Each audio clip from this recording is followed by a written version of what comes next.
Direct selling में अगर success होना है तो आपको ये 4 चीजें जरूर देखनी होंगी। जैसे कि एक गाड़ी का 4 पहिया होता है, अगर चारों पहिया में से कोई एक भी पंक्चर हो तो वो गाड़ी नहीं चल सकती।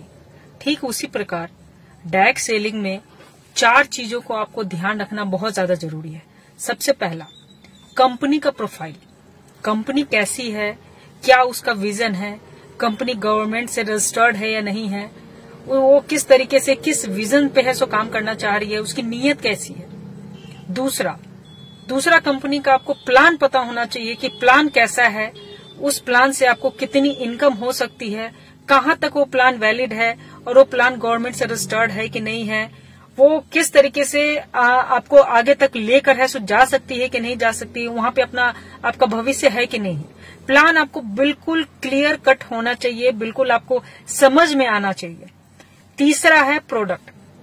कंपनी का प्रोडक्ट कैसा है। आप कंपनी ज्वाइन तो कर ले रहे हैं लेकिन प्रोडक्ट किसी काम का नहीं है, आप उसको बेचकर रिटेल बेनिफिट नहीं कमा पा रहे हैं और लोग यूज के नहीं है प्रोडक्ट, तो फिर वहां पे ध्यान रखने की जरूरत है कि प्रोडक्ट कैसा है, यूजफुल है या नहीं है। चौथा है, जो सबसे कहें तो ये भी एक बहुत बड़ा इंपॉर्टेंट पॉइंट है, वो है आपको जो व्यक्ति ज्वाइन करा रहा है, जो आपका स्पॉन्सर है, जिसके माध्यम से आप इस बिजनेस को देख रहे हैं, जो आपको सपोर्ट करने वाला है, जो आपका अपलाइन है, वो कैसा है।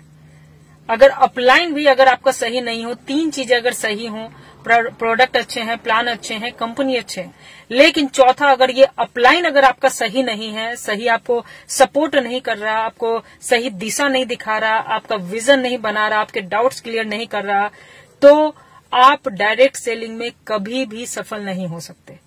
तो इन 4 चीजों का ध्यान रखना बहुत ज्यादा जरूरी है। किसी भी डायरेक्ट सेलिंग में सक्सेस होने के लिए सबसे ये 4 इंपॉर्टेंट पॉइंट है, 4 इंपॉर्टेंट पिलर है। आप गाड़ी के 4 चक्कों की तरह इसको देख सकते हैं कि अगर एक भी अगर पंक्चर है तो आप कभी भी सफल नहीं हो सकते हैं। तो इन चीजों को ध्यान में रखकर तभी कोई डायरेक्ट सेलिंग है सो बिजनेस है सो आप ज्वाइन करें।